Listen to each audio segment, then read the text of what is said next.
Anong mensahe ang kailangan marinig ng mga Capricorn sa buwan ng June 2024?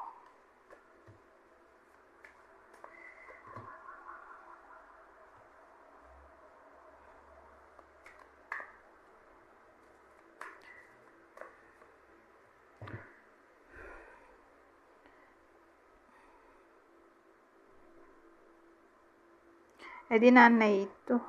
Pero may ano ba ito?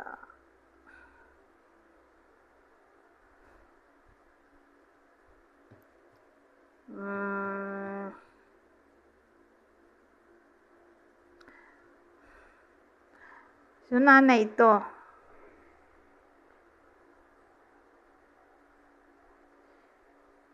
Pero di siya masaya.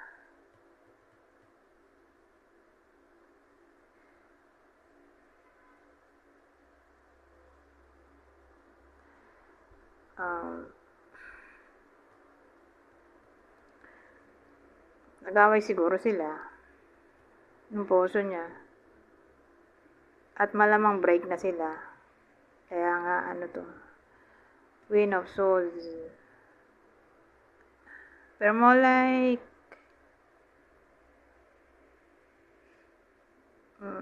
single o kasal sila pero separated na ngayon. So again, mukhang nag-away sila.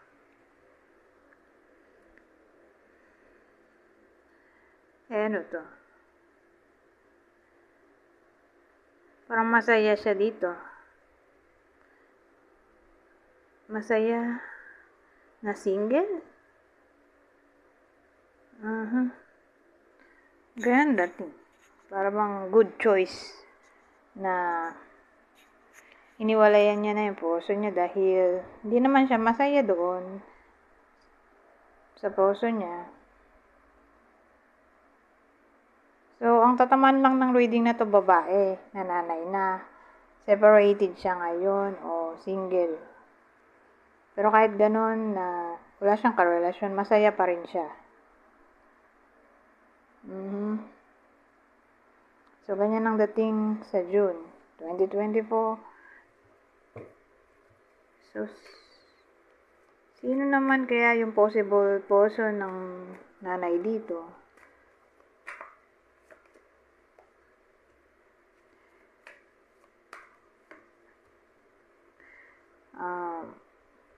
Malamang ex na niya to.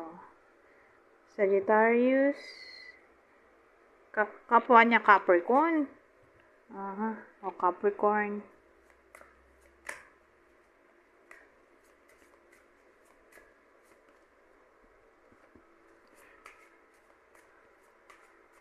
So, may 2 of clubs tayo. At King of Hearts. So, natin, focus. Ba't ayaw? Ayaw mag-focus. Nangyari dito. Wait lang.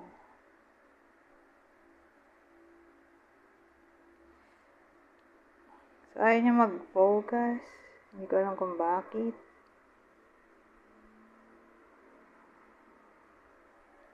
Hindi ko makontrol yung, kaya pala. Nakadikit yung headset dun sa screen. Ayan. Para malinaw. So, okay, magsimula na tayo. May 2 of clubs at King of Hearts. So, dito naman, lalaki, King of Hearts hindi siya kasal. Hindi naman necessarily kasal. Pero in a relationship siya. O pwedeng nagli-live-in na siya. Nagli-live-in siya kasama yung girlfriend niya. O asawa na niya. Basta itong lalaking to, in a relationship. So, yung tatama nito, lalaking in a relationship, pwedeng kayo mismo to, nanonood, o ito yung puso nyo.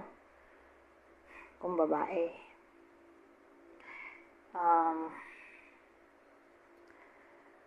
So, ang dating kasi,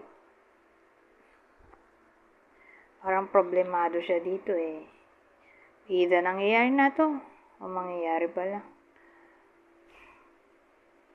Inisip ko, ano yung problema? Siguro, bungangera yung partner niya. O, may mga tao sa paligid niya na prone sa chismis. So, ganun parang ano siya dito. Sad. O pwede rin namang lagi sila nagkukontra ng asawa niya. Hindi sila laging magkasundo. O sabihin natin may mga bagay-bagay na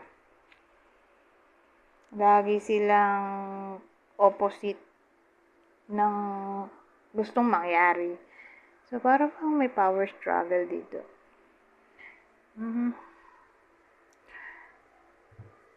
So again, either nangyayari na to, mangyayari pa lang. Pero kung nangyayari na, edi ganun pa rin ang energy. Kung nangyayari na ng May, ganun pa rin sa June. Pero kung hindi pa nangyayari, edi baka mangyayari pa lang. Saka, kung hindi applicable sa inyo tong reading, edi baka dun sa kakilala nyo na malapit sa inyo. Ngayon, kuha tayo ng Oracle deck. Ano to? Ayan, teka. Whom do you need to forgive as you release old anger or resentment? You will find that your wishes will come true. So, sino doon kailangan mong patawarin? Na para bang pag nagpatawad na yung iba sa inyo,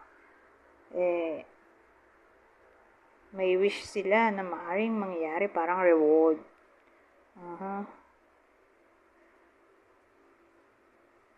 So, ganun ang dating dito. Sino ang kailangan patawarin?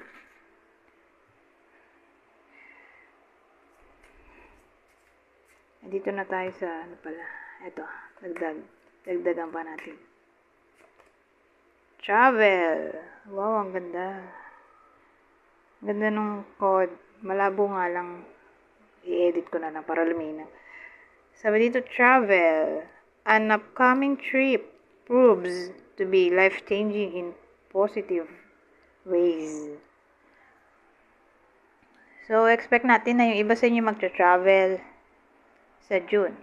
At, ang kinaganda, life-changing daw yung experience. So, ewan ko kung sino magta-travel sa iba sa inyo na para bang pagdating nila dun sa pupuntahan nila, mababago ang pagkatao nila. May magandang may experience sila sa madaling salita dun sa pupuntahan nila. So, pwede na siguro yan. Magdagdag pa ba ako? Isa na lang.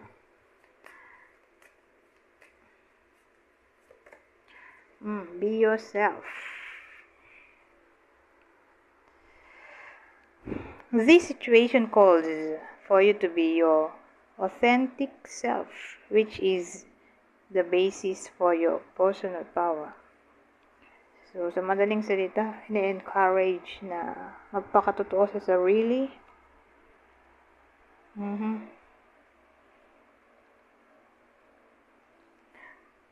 Yun lang, be yourself Anyways, hanggang dito na lang. Goodbye for now.